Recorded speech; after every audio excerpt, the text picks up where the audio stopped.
Hey everybody, and welcome to another craft tutorial. Before we get started, be sure to check out my newsletter over at CorinneBlackstone.com. Totally free to sign up, and I send you all sorts of fun stuff there. In today's tutorial, we're going to be using our Silhouette, and I'm going to show you guys how to make print then cut stickers. We're going to make this adorable ice cream set. They're so cute, and they're all themed for different months of the year. I'll link these down below, and we are going to use our Neato clear sticker paper to make these. We're going to use Neato this month because it is June, and if you're watching this in June of 2021, you can get your Neato 10 packs for 50% off using the code JUNE50. I'll link that down below for you guys so that you can grab these. This is my favorite clear sticker paper. It's awesome. It works so well, and it's super easy to work with. So let's go over to the computer, and I'm going to show you guys how to make print then cut stickers. To do this print then cut in Silhouette Studio, you're going to want to open your Silhouette Studio, of course, and we're going to go and grab some really cute print then cut items.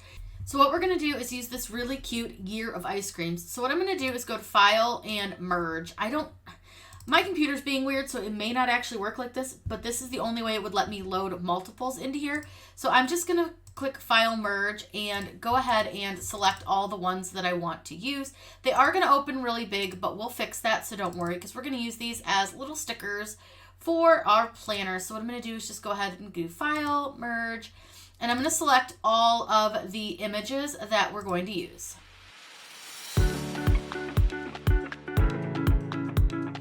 Now that we have all 12 in here, I'm going to go ahead and grab them all, and I am just going to size them down. They're huge. They're way, way too big. So that's kind of the downfall to some of these designs. Occasionally they're really, really, really large, and it can be kind of hard to deal with that. But we're going to go ahead and take a look and get them all sized down. So I'll show you guys how to do that. So to size these down, I'm just going to click on one of the ice creams. And what you're going to do is up here, right at the top, do you see this little lock? You want to make sure that you click that because that's going to keep all of the proportions of your image. I'm going to go ahead and just click and change it to 5 inches wide, and it's going to size it down quite a bit. So now you can see we have a much smaller ice cream. So I'm going to do that for each of my ice creams just so I can make sure that everybody's going to fit the way I want them to. And then we can kind of get them sized and do a few other things so that they'll all fit on our print.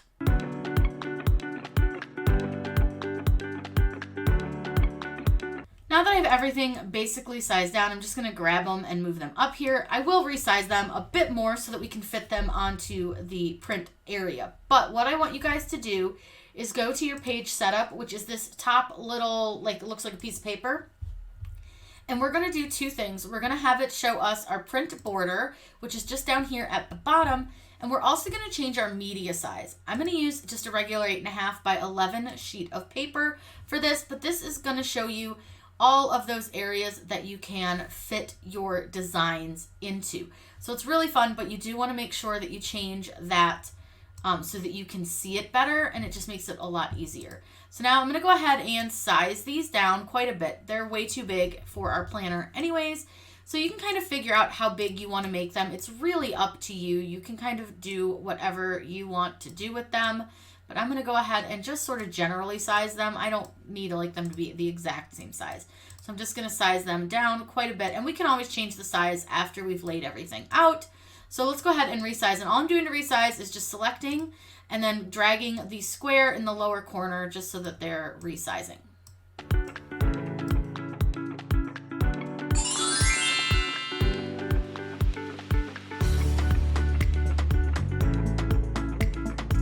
Once you've got everything pretty much sized the way you want it, I'm going to go ahead and move them around just a little bit on my screen here just to give a little more space between a couple of them. So what I'm going to do now is select everybody and just sort of make sure that they all fit and where I want them. And this is a great way you can kind of resize them right here if you need to, but I'm just going to leave them as is. Now what I want to do is go to the trace panel, which is 4 down from the top, and I want to select my trace area. I want to draw a big square around everybody. Now you'll see that you have some kind of weird yellow lines. For this, I like to turn the threshold all the way up, and then I like to click Trace Outer Edge. Now that might take a moment, so don't like fret if it's a little bit funny, but it might take a second. So I'll move this guy out of the way, and now you can see that he's got a little border around him. And that's how it knows where to cut around. So they're all gonna have that little border around them. That is how it knows where to cut. Now this one right here is gonna have some little tiny cuts around that little snowflake. So if we don't want it to do that, what we can do is use the offset feature. So let me get that line back up. And over in this panel over here, you'll find the offset feature. It's a little star with like an outline around it. And if you click that, you can choose to do an offset. So what you'll do is take this little border that you made, this little red one, and you can click the word offset. And what that's gonna do is give you an offset around all of your little ice creams, which is awesome. It makes it super easy to cut them, a little bit easier, and then you don't have so many like small lines. Go ahead and click apply. Now, I do need to get rid of the middle pieces that we cut out because we don't want it to cut around those. So I'm just going to go ahead and click delete. That way it's not there anymore and I don't have to worry about it. Now, what I want to do here is actually show you guys the print then cut registration marks. So is in your page setup. You see this one that has like the little dots in the corners? Select that one. And you want to turn the registration marks on. You want to do that anyways before you print because you need to make sure that everything fits in your space. And you can see that it tells you that it can't do anything here. See that little hash? You cannot print anything in that space. So I'm going to need to resize and or move our little ice creams, but that's okay. That's easy enough. Go ahead and just select everybody and I'll just resize them down a little bit. And then I just want to grab everybody and pull them down so that they fit into the printable area. I think that looks pretty good. They look like they fit pretty well there.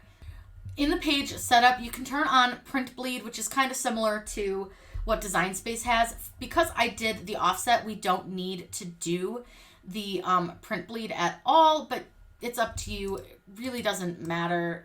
You can kind of do what you want to do with it, but I'm going to go ahead and leave it off. No big deal. With Silhouette, all of their print options are right up here at the top. It's fourth from the left and it just says send to printer. Go ahead and click on that option and it's going to load up your print preview where you can kind of double check that nothing's touching those little printed registration marks. And then you're going to hit print. Now this brings up your print dialog box right away. So we'll do the same thing that we would do with Cricut Design Space and click preferences. And then we want to choose the high. And I also go to more options and turn off high speed printing. That helps reduce any of the lines from my Epson printer because sometimes that does give us lines.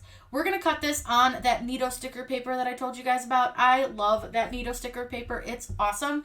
We're going to go ahead and just print these guys. You guys don't really need to watch it print. It's not anything special when you print them. You just make sure that you load your paper the correct way, print it on your printer, and then I'm going to show you how to cut these out. Once you've printed that out, we can actually send this over to our Cameo to cut. So what I'm going to do is go over to the word send, and you'll see that it brings up kind of like a little preview of it, and it's showing us a bunch of these little cut lines. So don't worry, we are not going to cut around the stickers that way. We're going to cut around this offset. Now I do have a little thing where they were overlapping. I see that now. My bad. It's okay. It happens. I'm going to change my material over here. I just change it to, I think it is down this way a little bit. Should be under like sticker paper. Right here, sticker paper clear. Now I do change my blade to 3 and my force down to 20 and my speed I leave at 4. Now you see that you have 2 lines that it claims it's going to cut, but we don't want it to do that. We only want it to cut the outside line. So what I'm gonna do is if you go to fill, you'll see that you have these materials options. So you have 2 different lines. This first line is the inside line and then the second line is the outside line. So turn the little check mark off there and turn the second check mark on and it will cut around the outside. Again, I do have an overlap. I'll just cut them apart. It's fine. It's no big deal.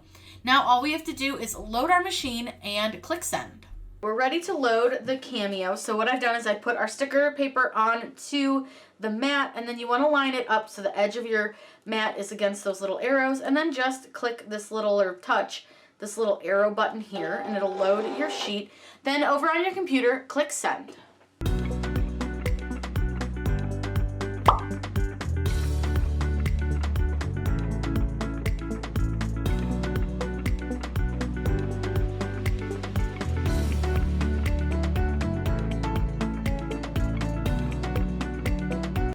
Once it's done cutting, go ahead and click this little down arrow to unload your mat, and this thing like shoots it out, so it is aggressive, but I am here for it. And now you have your sticker sheet cut out. Like I said, I do have a little overlap, which I'm aware of. So just like when I do Cricut stuff, I'm gonna go ahead and roll my mat off of my stickers. Now I did do a full cut.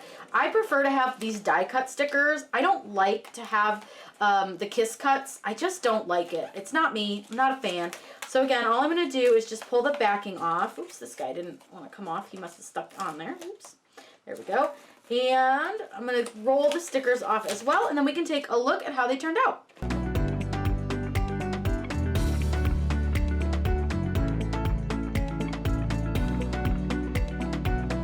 Here are the finished stickers. They came out so well, and that was so easy to do. Don't forget that if you're watching this in June of 2021, that you can save 50% on 10 packs at neato's website, linked down below for you guys, by using the code JUNE50, June50. This is such a fun project that you can do with your Silhouette. I love the print and cut option with Silhouette. I do find it a little bit easier than with the Cricut, but I know a lot of you have asked how hard is it to make stickers, or how can I make stickers with my Silhouette, and I hope this showed you guys how simple and fun this can be. If you have any questions, let me know in those comments down below. I'm always happy to answer those for you. Be sure to subscribe to my channel. I put out new videos on Wednesdays and Saturdays. I hope you guys have a great day and happy crafting.